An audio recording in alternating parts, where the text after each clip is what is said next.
नमस्कार।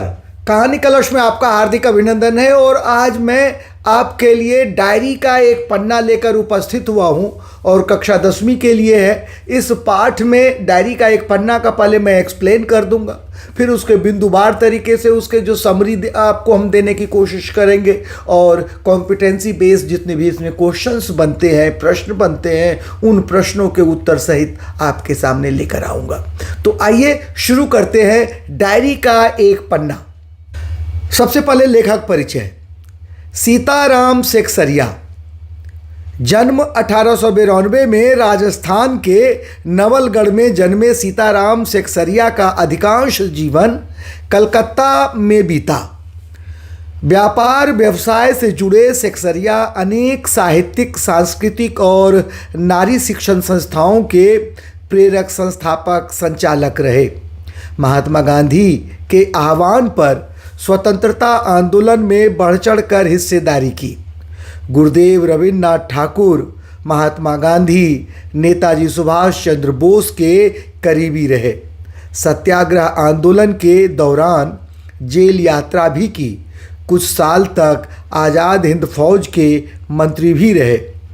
भारत सरकार ने उन्हें 1962 में पद्मश्री सम्मान से सम्मानित किया।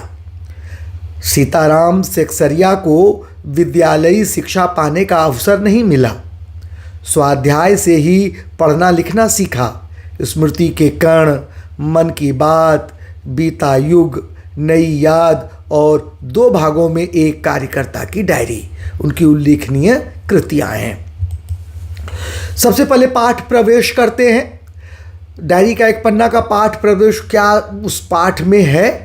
अंग्रेजों से देश को मुक्ति दिलाने के लिए महात्मा गांधी ने सत्याग्रह आंदोलन छेड़ा था। इस आंदोलन ने जनता में आज़ादी की अलख जगाई।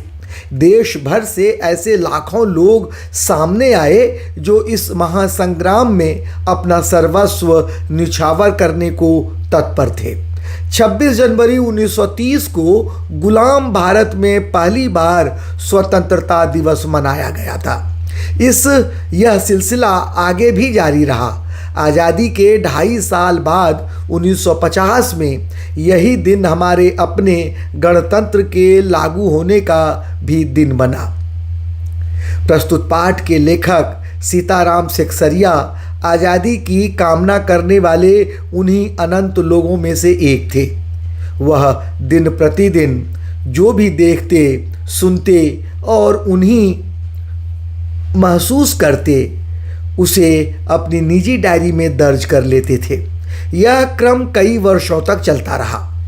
इस पाठ में उनकी डायरी का 26 जनवरी 1931 का लेखा जोखा है।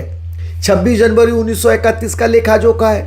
26 जनवरी 1930 को भारतीय नेताओं ने उसे आज़ाद, अपने देश को आज़ाद घोषित कर दिया था। उसकी वर्षगांठ मनाई जा रही थी। नेताजी सुभाष चंद्र बोस और स्वयं लेखक सहित कलकत्ता के लोगों ने देश का दूसरा स्वतंत्रता दिवस किस जोश खरोश से मनाया। अंग्रेज प्रशासकों ने उसे उनका अपराध मानते हुए उन पर और विशेषकर महिलाओं कार्यकर्ताओं पर कैसे कैसे जुल्म ढाए, यही सब इस पाठ में वर्णित है। यह पाठ हमारे क्रांतिकारियों की कुर्बानियों की याद तो दिलाता ही है, साथ ही यह भी उजागर करता है कि एक संगठित समाज कृत संकल्प हो तो ऐसा कुछ भी जो वह न कर सके, ऐसा कुछ भी नहीं है। अगर व्यक्ति मन में ठान ले, इस पाठ से क्या संदेश मिल सकता है? एक जो अभी सबसे पहले जो मैं आपको यह बता दूं कि व्यक्ति अगर कुछ ठान ले तो दुनिया में कोई भी ऐसी चीज़ नहीं है कि वह नहीं कर सकता। अगर आप विद्यार्थी, अगर आप ये मान लें कि मुझे हिंदी में 100 में से 100 लेने हैं, तो ऐसे कोई मुश्किल काम नहीं है। सिर्फ थोड़े से परिश्रम करके आप ला सकते हैं। इस बार भी बच्चों ने, हमारे स्कूल के बच्चों ने, 3 बच्चे ऐसे थे जिन्होंने 100 में से 100 पाया है। तो ये मुश्किल नहीं है। आगे करते हैं। डायरी का एक पन्ना। 26 जनवरी आज का दिन तो अमर दिन है। आज के ही दिन सारे हिंदुस्तान में स्वतंत्रता दिवस मनाया गया था और इस वर्ष भी उनकी पुनरावृत्ति थी, जिसके लिए काफ़ी तैयारियां पहले से की गई थी। अब देखिए यहाँ पे कह रहा है कि पुनरावृत्ति थी और इसकी तैयारियां काफ़ी पहले से चल रही थी। गत वर्ष है, ध्यान से सुनिए, गत वर्ष अपना हिस्सा बहुत साधारण था। इस वर्ष जितना अपने दे सकते थे दिया था।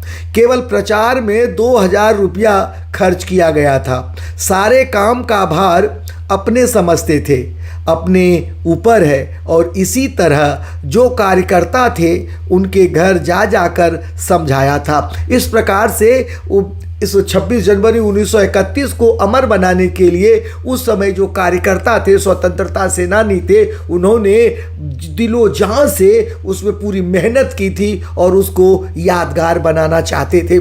बड़े बाजार के प्रायः मकानों पर राष्ट्रीय झंडा फहरा रहा था और कई मकान तो ऐसे सजाए गए थे कि ऐसा मालूम होता था कि मानो स्वतंत्रता मिल गई हो। कलकत्ते के प्रत्येक भाग में से ही झंडा लगाए गए थे। जिस रास्ते से मनुष्य जाते थे उसी रास्ते में उत्साह और नवीनता मालूम होती थी। लोगों का कहना था कि ऐसी सजावट पहले नहीं हुई। पुलिस भी अपनी पूरी ताकत से शहर में गश्त देकर प्रदर्शन कर रही थी। मोटर लॉरियों में गोरखे तथा सार्जेंट प्रत्येक मोड़ पर तैनात थे। कितनी ही लॉरियां शहर में घुमाई जा रही थी। घुड़सवारों का प्रबंध था। कहीं भी ट्रैफिक पुलिस नहीं थी। सारी पुलिस इस काम में लगाया गया था। बड़े बड़े पार्कों तथा मैदानों को पुलिस ने सवेरे से ही घेर लिया था। इसलिए घेर लिया था जिससे कि स्वतंत्रता सेनानी या जो आंदोलनकारी थे उन सब मैदानों में, उन पार्कों में बड़ी सभा न कर सके, वहाँ लोग इकट्ठे न हो सके। मोनूमेंट के नीचे जहाँ शाम को सभा होने वाली थी उस जगह को भी भोर से 6 बजे से ही पुलिस ने बड़ी संख्या में घेर लिया था। पर तब भी कई जगह तो भोर में ही झंडा फहराया गया। श्रद्धानंद पार्क में बंगाल प्रांतीय विद्यार्थी संघ के मंत्री अविनाश बाबू ने झंडा गाड़ा तो पुलिस ने उनको पकड़ लिया तथा और लोगों को मारा या हटा दिया।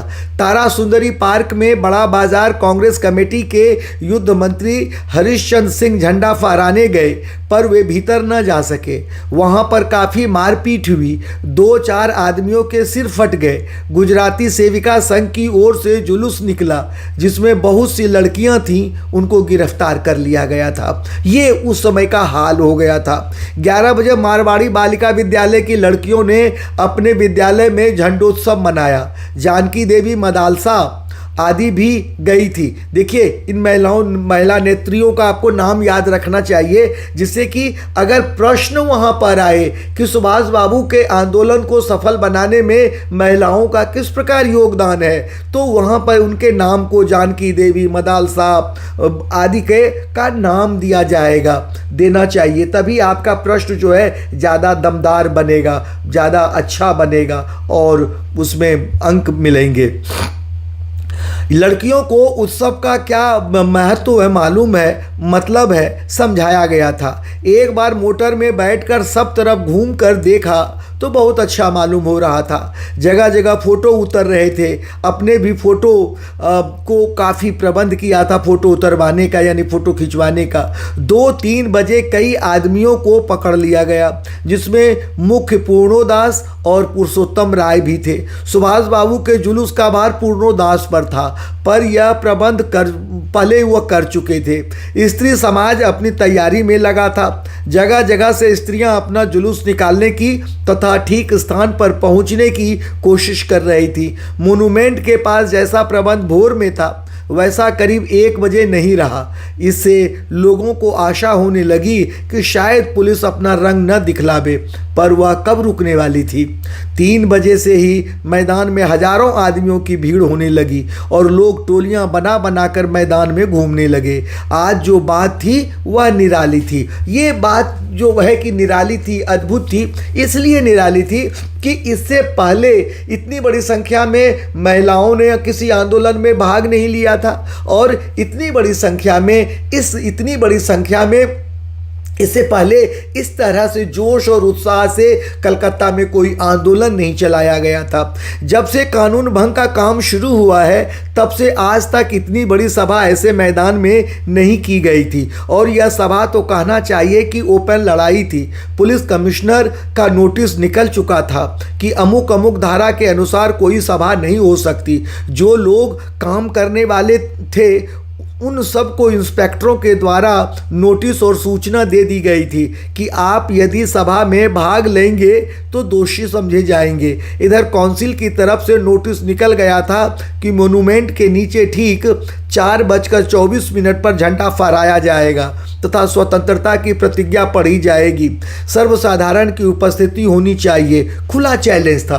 पुलिस कमिश्नर की ओर से नोटिस निकाला गया था कि अमुक अमुक धारा के अंतर्गत अगर आप भाग लेंगे तो गिरफ्तार किया जा सकता है, जबकि काउंसिल की ओर से नोटिस यह निकाला गया था कि अमुक अमुक 4:24 पर मोनूमेंट के सामने स्वतंत्रता की प्रतिज्ञा पढ़ी जाएगी, झंडा फहराया जाएगा और सर्वसाधारण की उपस्थिति होनी चाहिए। ये खुला चैलेंज था।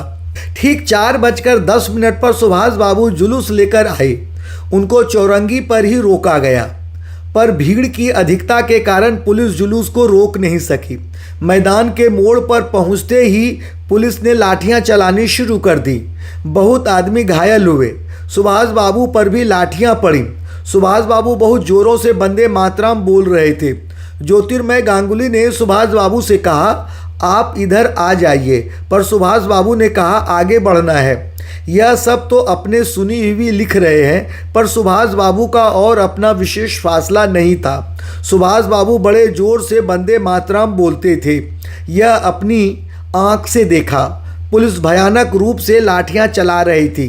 क्षितिश चटर्जी का फटा हुआ सिर देखकर तथा उसका बहता हुआ खून देखकर आंख मिच जाती थी। भयंकर रूप से लाठी चलाई गई थी। उसमें कई लोग घायल थे। क्षितिश चटर्जी का तो नाम यहाँ पर आया ही है, और भी थे जिनका नाम लेखक के द्वारा नहीं लिखा गया है यहाँ पर।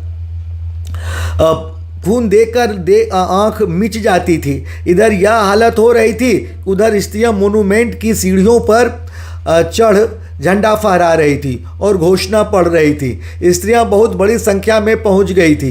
प्रायः सबके पास झंडा था। जो वॉलंटियर गए थे वे अपने स्थान से लाठियां पढ़ने पर भी हटते नहीं थे। सुभाष बाबू को पकड़ लिया गया और गाड़ी में बैठाकर लाल बाजार लॉकअप में भेज दिया गया। कुछ देर बाद ही स्त्रियां जुलूस बनाकर वहां से चलीं। साथ में बहुत बड़ी भीड़ इकट्ठी हो गई थी। बीच में पुलिस कुछ ठंडी पड़ी। उसने फिर डंडे चलाने शुरू कर दिए। अब की बार भीड़ ज़्यादा होने के कारण बहुत आदमी घायल हुए। धर्मतल्ले के मोड़ पर आकर जुलूस टूट गया और करीब 50-60 स्त्रियां वहीं मोड़ पर बैठ गईं। पुलिस ने उनको पकड़कर लाल बाजार भेज दिया। स्त्रियों का एक भाग आगे बढ़ा जिसका नेतृत्व विमल प्रतिभा कर रही थी। उनको बहु बाजार के मोड़ पर रोका गया और वे वहीं मोड़ पर बैठ गईं। आसपास बहुत बड़ी भीड़ इकट्ठी हो गई जिस पर पुलिस बीच बीच में लाठी चलाती थी। इस प्रकार करीब पौन घंटे के बाद पुलिस की लॉरी आई और उनको लाल बाजार ले जाया गया। और भी कई आदमियों को पकड़ा गया। ब्रिजलाल गोयनका जो कई दिन से अपने साथ काम कर रहा था और दमदम जेल में भी अपने साथ था, पकड़ा गया। पहले तो वह झंडा लेकर वंदे मातरम बोलता हुआ मोनूमेंट की ओर इतने जोर से दौड़ा कि अपने आप ही गिर पड़ा। उसे एक अंग्रेज अफसर घुड़सवार ने लाठी मारी, फिर पकड़कर कुछ दूर ले जाकर उसे छोड़ दिया। इस पर वह स्त्रियों के जुलूस में शामिल हो गया और वहाँ पर भी उसको छोड़ दिया। तब वह 200 आदमियों का जुलूस बनाकर लाल बाजार गया और वहाँ पर गिरफ्तार हो गया। मदालसा भी पकड़ी गई। उससे मालूम हुआ कि उसको थाने में भी मारा गया। सब मिलाकर 105 स्त्रियां पकड़ी गई थी। बाद में रात को 9 बजे सबको छोड़ दिया गया। कलकत्ता में आज तक इतनी स्त्रियां एक साथ गिरफ्तार नहीं की गई थी। करीब 8 बजे खादी भंडार आए तो कांग्रेस ऑफिस से फ़ोन आया कि यहाँ बहुत आदमी चोट खाकर आए हैं और कई की हालत संगीन है, उनके लिए गाड़ी चाहिए। जानकी देवी के साथ वहाँ गए। वहाँ लोगों को चोट लगी हुई थी। डॉक्टर दास गुप्ता उनकी देखरेख तथा फोटो उतरवा रहे थे। उस समय तक 67 आदमी वहां आ चुके थे। बाद में तो 103 तक वहां आ पहुंचे थे। अस्पताल गए लोगों को देखने से मालूम हुआ कि 160 आदमी तो अस्पतालों में पहुंचे और जो लोग घरों में चले गए वे अलग हैं। इस प्रकार 200 घायल जरूर हुए हैं। पकड़े गए आदमियों की संख्या का पता नहीं चला, पर लाल बाजार के लॉकअप में स्त्रियों की संख्या 105 थी। आज तो जो कुछ हुआ वह अपूर्व था। बंगाल के नाम पर, कलकत्ता के नाम पर कलंक था कि यहाँ काम नहीं हो रहा है, वह आज बहुत अंश में धुल गया और लोग सोचने लग गए कि यहाँ भी बहुत काम हो सकता है। तो ये 2-3 बातें हैं। एक, इस आंदोलन में स्त्रियों ने बहुत बढ़ चढ़कर भाग लिया था। जब पुरुषों को पकड़ लिया गया तो स्त्रियां मोनूमेंट पर चढ़कर झंडा फहरा रही थी और प्रतिज्ञा, स्वतंत्रता की प्रतिज्ञा पढ़ ले रही थी। एक तो ये है, उसमें 3 जो नाम हैं, जानकी देवी, मदालसा और विमल प्रतिभा, ये 3 नेत्रियां हैं जिन्होंने विद्यालय, हर एक विद्यालय में, गर्ल्स विद्यालय में जाकर उन बच्चों को, उन लड़कियों को यह बताया था कि यह आंदोलन क्यों जरूरी है, आज़ादी का क्या मतलब है और इसमें कैसे हम बढ़ चढ़कर भाग ले सकते हैं, ये जो है। और ये सारी चीज़ें जो हैं सुभाष बाबू के नेतृत्व में महिलाएं कर रही थी। इसलिए भी अपूर्व था कि इससे बड़ी, इतनी बड़ी संख्या में स्त्रियों ने इससे पहले भाग नहीं लिया था। 105 स्त्रियों ने तो लगभग गिरफ्तारियां दी थी, कितनी घायल हुई थी, यहाँ तक कि मदालसा जी को भी मारा गया था, डंडा उन पर भी बरसाया गया था। तो ये, इन चीज़ों को देखकर हम कह सकते हैं कि उस समय महिलाओं ने बढ़ चढ़ कर भाग लिया था और अंग्रेजी सरकार के दांत खट्टे करने में कोई कोर कसर नहीं उन्होंने छोड़ी थी। आगे देखते हैं, इसे बिंदुवार तरीके से करते हैं। कलकत्ता में राष्ट्रीय ध्वजारोहण 26 जनवरी 1931 को संपूर्ण भारत में स्वतंत्रता दिवस मनाया गया था और आज इसी की पुनरावृत्ति हो रही थी। कलकत्ता में इसका विशेष महत्व था और लोगों को बता दिया गया था कि इसका संपूर्ण प्रबंध उन्हें ही करना है। इसे इतने भव्य रूप में मनाया जा रहा था कि केवल प्रचार में ही 2000 रुपये खर्च किए गए थे। बड़ा बाजार स्थित सभी मकानों पर राष्ट्रीय ध्वज फहरा रहा था। कई मकान तो ऐसे थे जिन्हें देखकर लग रहा था जैसे देश में को स्वतंत्रता प्राप्त हो गई हो। उधर पुलिस ने भी पूरा प्रबंध किया था। शहर के प्रत्येक मोड़ पर गोरखे और सार्जेंट तैयार किए गए थे। ट्रैफिक पुलिस को भी फिर से इस वाक्य को सुनिए, ट्रैफिक पुलिस को भी घुड़सवार पुलिस के साथ इसी काम में लगा दिया गया था। मोनूमेंट पर होने वाला संघर्ष, मुख्य सभा शाम के समय मोनूमेंट के नीचे होनी प्रस्तावित थी। इस स्थान को सुबह से ही पुलिस ने घेर लिया था। इसके बाद भी कई स्थानों पर राष्ट्रीय ध्वज फहराया गया था। श्रद्धानंद पार्क में जब बंगाल प्रांत के विद्यार्थी संघ के मंत्री अविनाश बाबू ने झंडा फहराया तो उनको पकड़ लिया गया तथा दूसरे लोगों को मार पीट कर वहां से हटा दिया। इसी प्रकार तारा सुंदरी पार्क स्थित बड़ा बाजार कांग्रेस कमेटी के युद्ध मंत्री हरीश चंद्र झंडा फहराने गए तो उन्हें भीतर नहीं जाने दिया गया। वहाँ काफ़ी मारपीट हुई जिसमें 2-4 आदमियों के सिर फट गए। उधर गुजराती सेविका संघ की ओर से जुलूस निकाला गया जिसमें शामिल होने वाली लड़कियों को पुलिस द्वारा गिरफ्तार कर लिया गया। आगे देखिए, जुलूस निकालने में हुआ संघर्ष। 11 बजे मारवाड़ी बालिका विद्यालय की लड़कियों ने अपने विद्यालय में झंडा फहराया। उन्हें उत्सव का महत्व समझाया गया। इसी बीच फोटो आदि भी खींचे जा रहे थे। दोपहर 2-3 बजे कई आदमियों को पकड़ लिया गया जिसमें मुख्य रूप से पूर्णोदास और पुरुषोत्तम राय आदि उल्लेखनीय थे। पूर्णोदास पर सुभाष बाबू के जुलूस का भार था। स्त्री समाज जगह जगह से अपना जुलूस निकालने की कोशिश में लगा हुआ था। 1 बजे से ही मैदान में हजारों लोगों की भीड़ टोलियों में आने लगी। कानून भंग का काम शुरू होने के बाद से आज तक इस मैदान में ऐसी सभा नहीं हुई थी। पुलिस कमिश्नर का नोटिस निकल चुका था। सभा नहीं की जा सकती और जो लोग ऐसा करने वाले थे उन्हें पुलिस इंस्पेक्टरों द्वारा नोटिस दिए जा चुके थे। यदि सभा में भाग लिया तो दोषी माने जाएंगे। इसके बावजूद काउंसिल की ओर से निकले नोटिस में 4:24 पर झंडा फहराए जाने तथा स्वतंत्रता की प्रतिज्ञा पढ़ी जाने की बात कही गई थी। सुभाष बाबू का संघर्ष। ठीक 4:10 पर सुभाष बाबू जुलूस लेकर आए तो उन्हें चौरंगी पर ही रोका गया, पर भीड़ इतनी अधिक थी कि पुलिस उन्हें रोक नहीं पाई। जैसे ही जुलूस मैदान के मोड़ पर पहुंचा, पुलिस ने लाठियां चलानी शुरू कर दी, जिसमें बहुत से आदमी घायल हुए। सुभाष बाबू जोर जोर से वंदे मातरम बोल रहे थे, उन पर भी लाठियां पड़ी। ज्योतिर्मय गांगुली ने सुभाष बाबू से दूसरी ओर आने को कहा, किंतु सुभाष बाबू ने आगे बढ़ने पर जोर दिया। पुलिस की भयानक लाठियों से क्षितिज चटर्जी का सिर फट गया।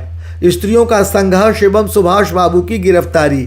स्त्रियों ने मोनूमेंट की सीढ़ियों पर चढ़कर झंडा फहराकर घोषणा पढ़ दी। स्वयं सेवकों का उत्साह लाठियां खाकर भी कम नहीं हो रहा था। इसी बीच सुभाष बाबू को पकड़कर लॉकअप में भेज दिया गया।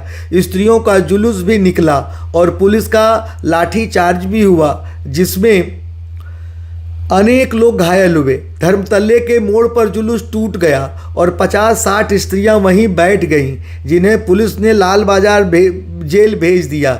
इसके बाद विमल प्रतिभा के नेतृत्व में जुलूस आगे बढ़ा तो उन्हें भी लाल बाजार लॉकअप में भेज दिया गया। बृजलाल गोयनका का संघर्ष। बृजलाल गोयनका वंदे मातरम बोलते हुए मोनूमेंट की ओर भागा, किंतु पुलिस सावधान थी और उसने उसे पकड़ लिया, कुछ दूर ले जाकर छोड़ दिया। इसके बाद वह स्त्रियों के जुलूस में घुस गया और वहां से 200 लोगों का जुलूस लेकर लाल बाजार गया, जहां उसे गिरफ्तार कर लिया गया। यहीं पर मदालसा को भी पकड़ लिया गया और उससे मालूम हुआ कि उसे भी थाने में पीटा गया था। घायलों की स्थिति। इस संघर्ष में कुल मिलाकर 105 महिलाएं पकड़ी गई थीं, जिन्हें रात 9 बजे छोड़ दिया गया। कलकत्ता में पहली बार इतनी बड़ी संख्या में महिलाओं की गिरफ्तारी हुई थी। कांग्रेस के कार्यालय से फोन द्वारा सूचना मिली कि वहां अनेक घायल पहुंचे हैं। इस पर लेखक तथा जानकी देवी के साथ वहां पहुंचे। डॉक्टर दासगुप्ता घायलों की देखरेख कर रहे थे और साथ ही उनके फोटो भी उतरवा रहे थे। वहां 103 घायल पहुंचे थे। इसी प्रकार अस्पताल में भी 160 घायल पहुंचे थे। कुछ लोग अपने घर चले गए थे। पकड़े गए लोगों की संख्या का पता नहीं चल पाया। लेखक के अनुसार यह संघर्ष अपने आप में अत्यंत महत्वपूर्ण है, जिसने कलकत्ता के इस कलंक को धो दिया कि यहाँ स्वतंत्रता आंदोलन का काम नहीं हो रहा था। इससे यह आशा भी बंधी कि यहाँ भी स्वतंत्रता आंदोलन का काम हो सकता है। तो ये हमने बिंदुवार तरीके से इस पाठ को बताया है। आगे हम इसके प्रश्नोत्तर को करते हैं, जो कॉम्पिटेंसी बेस प्रश्न है। 26 जनवरी 1931 के दिन कलकत्ता के बड़ा बाजार का दृश्य कैसा था? तो 26 जनवरी 1931 के दिन बड़ा बाजार को खूब सजाया गया था। सभी मकानों पर राष्ट्रीय झंडा फहरा रहा था। कई मकान तो इस तरह सजाए गए थे कि मानो स्वतंत्रता मिल गई हो। सभी रास्तों पर उत्साह और नवीनता युक्त वातावरण मालूम होता था। पुलिस अपनी पूरी ताकत से शहर में गश्त लगा रही थी। मोटर लॉरियों में गोरखे और सार्जेंट प्रत्येक मोड़ पर तैनात थे। अगला प्रश्न है, ओपन लड़ाई किसे कहा गया है? उत्तर है, जब से कानून भंग का काम शुरू हुआ तब से आज तक इतनी बड़ी सभा ऐसे मैदान में नहीं की गई। 26 जनवरी 1931 की यह सभा तो कहना चाहिए कि ओपन लड़ाई थी। पुलिस कमिश्नर का नोटिस निकल चुका था कि अमुक अमुक धारा के अनुसार कोई सभा नहीं हो सकती। सर्वसाधारण की उपस्थिति में ठीक समय पर सभा की गई। स्वतंत्रता की प्रतिज्ञा पढ़ी गई। ऐसा खुला चैलेंज देकर सभा पहले नहीं की गई थी। काउंसिल की तरफ से यह कहा गया था कि 4:24 पर मोनूमेंट के सामने मोनूमेंट पर झंडा फहराया जाएगा और स्वतंत्रता की प्रतिज्ञा पढ़ी जाएगी और यह खुला चैलेंज था। इसके बाद इसलिए ओपन लड़ाई से कहा गया है। आज़ादी के संघर्ष में विद्यार्थियों की क्या भूमिका थी? संघर्ष में विद्यार्थियों की भूमिका महत्वपूर्ण थी। मारवाड़ी बालिका विद्यालय जैसे अनेक विद्यालयों में लड़कियों ने झंडोत्सव मनाया। उन्हें जानकी देवी, मदालसा जैसी नेताओं ने संबोधित किया।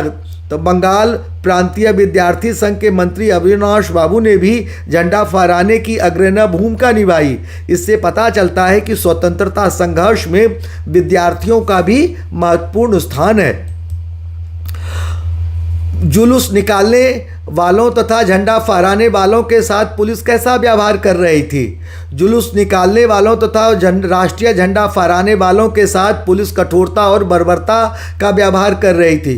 पुलिस उन पर लाठियां बरसा रही थी, उन्हें घायल कर रही थी तथा गिरफ्तार कर लॉकअप में बंद कर रही थी।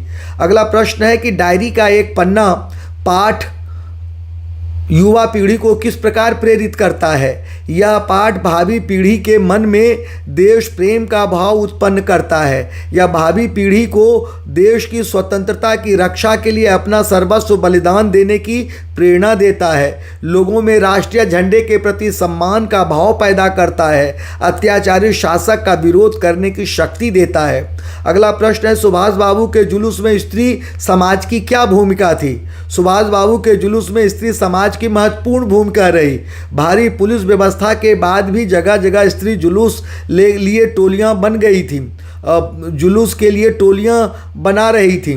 मोनूमेंट पर भी स्त्रियों ने निडर होकर झंडा फहराया, अपनी गिरफ्तारियां करवाई तथा पुलिस ने उन पर लाठियां बरसाई। इसके बाद भी स्त्रियां लाल बाजार तक आगे बढ़ती गईं। इस प्रकार स्त्रियों ने न केवल पुरुष समाज को सहयोग दिया बल्कि उस कार्य को पूरा भी किया जो संभवतः पुलिस लाठीचार्ज से अधूरा ही रह जाता। अगला प्रश्न है, जब से कानून भंग का काम शुरू हुआ है तब से आज तक इतनी बड़ी सभा ऐसे मैदान में नहीं की गई थी और इस सभा को कहना चाहिए कि ओपन लड़ाई थी। यहाँ पर कौन से और किसके द्वारा लागू किए गए कानून को भंग करने की बात कही गई है? क्या कानून भंग करना उचित था? पाठ के संदर्भ में अपने विचार प्रकट कीजिए। उत्तर इस प्रकार होगा। यहाँ पर अंग्रेजों द्वारा लागू किए गए कानून को भंग करने की बात कही गई है। सामान्यतः कानून को भंग करना उचित नहीं माना जा सकता, पर अन्यायपूर्ण कानून का विरोध करने के लिए उसे भंग करना ही पड़ता है। गांधी जी ने नमक कानून को भंग किया था। सामान्य लोग नमक नहीं बना सकते, तब गांधी जी ने लोगों के साथ मिलकर नमक बनाकर कानून भंग किया था। पाठ में 26 जनवरी 1931 को कलकत्ता में मनाए जाने वाले स्वतंत्रता दिवस का वर्णन है। इसे मनाने के लिए भारी संख्या में स्त्री, पुरुष और बालक बालिकाएं एकत्रित हुई थी। अंग्रेज सरकार ने अपने कानून के मुताबिक इस पर प्रतिबंध लगा दिया था। तब लोगों ने कानून भंग करके झंडा फहराया तथा जुलूस भी निकाला। इसमें उन्हें मारा पीटा गया तथा गिरफ्तार भी किया गया। उनके द्वारा ऐसा करना सर्वथा उचित था। हमारे विचार से सभा करके सभी को अपनी बात कहने का पूरा अधिकार है। अगला प्रश्न है, खुला चैलेंज देकर ऐसी सभा पहले नहीं की गई थी, आशय स्पष्ट कीजिए। एक प्रश्न और भी पहले है लेकिन ये थोड़ा भिन्न है। इस तरह के भी प्रश्न पूछे जाते हैं। स्वतंत्रता आंदोलन में जो काम शुरू हुए थे वे सब लुके छिपे थे। इस बार पुलिस कमिश्नर के धमकी भरे नोटिस को धता दिखाकर सीधे तौर पर ब्रिटिश शासन को खुला चैलेंज दिया गया था, मानो लोगों का ब्रिटिश सत्ता का कोई भय ही न हो। भारतवासी अंग्रेजी कानूनों को न मानने के लिए कृत संकल्प थे। 26 जनवरी 1931 को उनकी चुनौती सीधी टक्कर में बदल गई थी। ऐसा पहली बार हुआ था। सरकार सभा न होने देने पर तुली थी, पर काउंसिल ने खुला चैलेंज देकर सभा आयोजित कर दिखाई थी। यह एक साहसपूर्ण का काम था। पुलिस की तरफ से नोटिस निकालने के बावजूद काउंसिल ने मोनूमेंट के ठीक नीचे 4:24 पर झंडा फहराने तथा स्वतंत्रता की प्रतिज्ञा पढ़ने का चैलेंज दिया था। देशभक्तों ने अपने लक्ष्यों को पूरा करने में पूरा दमखम दिखाया, जबकि ब्रिटिश सरकार दमन करने पर तुल गई थी। अगला प्रश्न है, बंगाल के नाम पर क्या कलंक था और वह कैसे धुला, डायरी का एक पन्ना नामक पाठ के आधार पर बताइए। कलकत्ता वासियों के माथे पर यह कलंक था। वे पूरे उत्साह और जोश के साथ अंग्रेजी सरकार के खिलाफ संघर्ष नहीं करते, परंतु उन्होंने 26 जनवरी 1931 के दिन सुभाष बाबू के नेतृत्व में बहुत बड़ा जुलूस निकालकर इसे मिथ्या साबित कर दिया। उन्होंने सरकारी कानून का उल्लंघन करते हुए अपने साहस का परिचय दिया। इस प्रकार उन्होंने अपने ऊपर लगे कलंक को मिटा दिया। डायरी का एक पन्ना पाठ में क्या महत्वपूर्ण संदेश दिया गया है, देखिए। कह रहा है यह पाठ इस तथ्य को रेखांकित करता है कि देश को स्वतंत्रता आसानी से प्राप्त नहीं हुई है। इसके लिए प्रत्येक भारतवासी ने अपना अभिन्न योगदान दिया। जब अंग्रेजी शासकों ने भारतीयों के विरुद्ध हिंसा का सहारा लिया, लाखों आंदोलनकारियों ने अपनी जान की परवाह न करते हुए अंग्रेजी सरकार के कानूनों का उल्लंघन कर उनके विरुद्ध अहिंसा का आंदोलन किया। इसमें स्त्री पुरुष का भेद भी मिट गया था। प्रश्न क्या है? अगला प्रश्न, डॉक्टर दास गुप्ता का 26 जनवरी 1931 के आंदोलन में क्या योगदान था? 26 जनवरी 1931 के आंदोलन में डॉक्टर दास गुप्ता घायलों की देखरेख का महत्वपूर्ण कार्य कर रहे थे। वे इन घायलों का उपचार करने के साथ साथ उनकी फ़ोटो भी उतरवा रहे थे, ताकि भविष्य में इन चित्रों के माध्यम से लोगों को पुलिस के दमन तथा आंदोलनकारियों के त्याग के विषय में बताया जा सके। इस पाठ में हमने जो वीडियो बनाया है, ये जो पाठ हमने किया है डायरी का एक पन्ना में, इसमें आपने देखा कि हमने रखा है, सबसे पहले पाठ को एक्सप्लेन किया है, फिर उसके बाद उसे बिंदुवार तरीके से उस पाठ को हमने उसकी समरी के रूप में हमने रखा है। उसके बाद जो कॉम्पिटेंसी बेस्ड प्रश्न बनते हैं उसे रखा है। तो आशा है कि ये आपके लिए बहुत उपयोगी साबित होगा। यह वीडियो आप शुरू से अंत तक जरूर देखिए, तभी आप उसको लाभ अधिक से अधिक उठा सकते हैं, अपने दोस्तों को भी दे सकते हैं। तब तक के लिए हम आज्ञा चाहते हैं, मिलेंगे जरूर जल्द ही आपसे अगले वीडियो में। तब तक के लिए आज्ञा चाहता हूं। बहुत बहुत धन्यवाद।